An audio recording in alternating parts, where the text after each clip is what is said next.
اگر عورت کو روزے کے دوران حیض آ جائے، حیض شروع ہوتے ہی روزہ ٹوٹ جائے گا، اس دن کی قضا رکھنا لازم ہے۔ حیض کی حالت میں روزہ رکھنا جائز نہیں ہے۔ نمبر 2، نماز۔ حیض کی حالت میں نماز معاف ہے، بعد میں نمازوں کی قضا لازم نہیں ہے، پاک ہوتے ہی نماز دوبارہ شروع کرے۔ نمبر 3، تراویح۔ چونکہ تراویح نماز ہے اس لیے حیض کی حالت میں نہیں پڑے گی، اس کی بھی قضا نہیں ہے۔ نمبر 4، قرآن پڑھنے کا حکم کیا ہے؟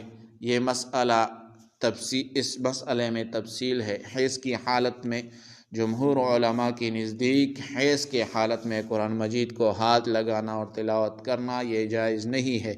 بغیر ہاتھ لگائے موبائل سے دیکھ کر پڑھنے کے بارے میں بعض معاصر علماء نے اجازت دی ہے۔ دعا کی نیت سے چھوٹی آیات یا ذکر پڑھ سکتی ہے، مثلا بسم اللہ، الحمدللہ۔ اس لیے قرآن پاک کی آیت ہے لا یمسہ الا المطہرون، یعنی گندے ہاتھوں سے قرآن کو نہ چھونا۔ اگر عام بیماری ہو یعنی حیض نہ ہو، وضو کے ساتھ قرآن پڑھ سکتی ہے۔ اگر وضو نہ ہو تو زبانی تلاوت کر سکتی ہے، لیکن مصحف کو ہاتھ نہ لگائے۔ بیماری کی حالت میں بھی ذکر، درود اور دعا پڑھ سکتی ہے۔